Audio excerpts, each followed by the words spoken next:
Rob German asks, what other types of games do you like other than video games? What about modern board games, from the more popular like Pandemic, Settlers of Catan, to the more obscure or niche? So I'm so glad you're here for this one, because you still play board games, right? I do play board games quite a bit, actually. You know, it's funny that for me anyways, that it seems like board games kind of fell out of popularity maybe in the 90s or so. That's how I feel.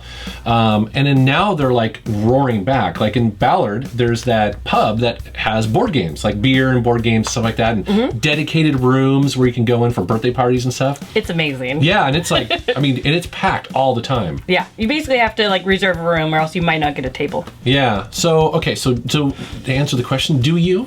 I do, actually. Yes.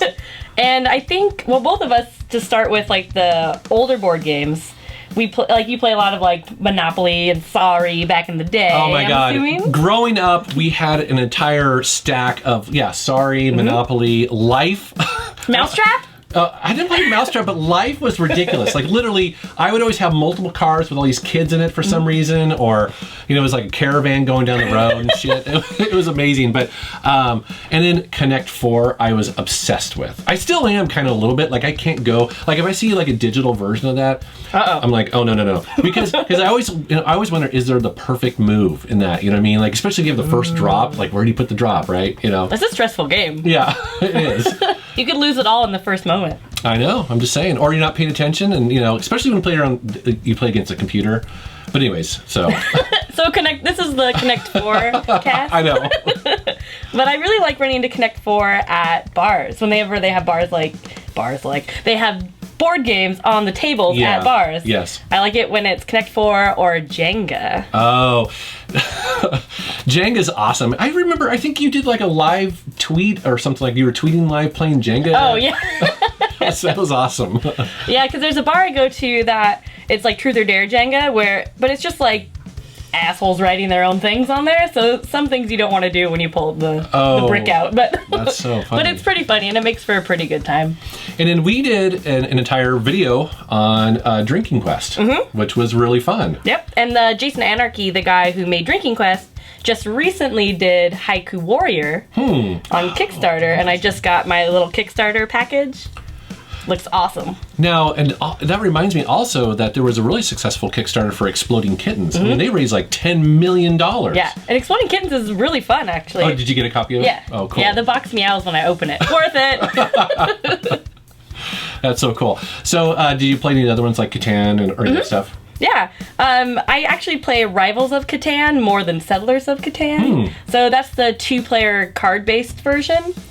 And something about that game, I'm like obsessed with it. It's so much fun. I've heard that. So, I usually only have 2 people to play a game, so normally if a game is better for 2 players, that's the one I'm going to play. So I've played a lot of Rivals of Catan, I've played a lot of Hive, so I've played Morels, which is this really cute game about mushroom hunting, and it's so cute. 7 Wonders just came out with a really good 2-player only game, so yeah. And that also reminds me is that we did an I Hate You episode with John Hancock here and Drunken Master Paul, where we played, I don't remember the name of it, but it was a crappy Star Wars Jar Jar Binks game. And it was like a kid's game, but you had all these kind of like physical trap things, and we got so wasted. It was embarrassing, but it was so much fun. So, and actually, I really like that physical games have come back, Yeah, there's like Tabletop's a whole thing now. Yeah. So. And actually, also, too, a lot of people play Tabletop D&D. And there's friends of mine who get together. They'll play Star Wars D&D, and he's a friend of mine, and his name's Bo, and he gets really into like his character, and he's all planning out what he's gonna do. Because actually, in the game, real quick, so it's a Star Wars RPG that he's getting together with his friends, and the DM came to him, and he's like, "Just so you know, you're turning Sith, but nobody in the party knows." I know. That's awesome. So he comes back, he's like, dude, I'm going to totally screw these people over. They have no idea. I was like, oh my God, that sounds like so much fun. I have a coworker actually who plays D&D on the weekends, and he alternates weekends between like classical D&D and Star Wars D&D. And every Monday I'm like, what happened in your campaign? And it's like this thing that I'm living vicariously through him because his campaign is so awesome. Yeah. God, I know. That makes me want to do that. Yeah. All right. Great question. Thank you. This video is made possible in part by the awesome contributors on patreon.com. Viewers like you can help support my videos and get access to cool perks like early access to my videos, ask me questions for these Tuesday videos, and much more. So check out patreon.com/MetalJesusRocks if you want to help me bring you awesome content every single week. Thanks for watching.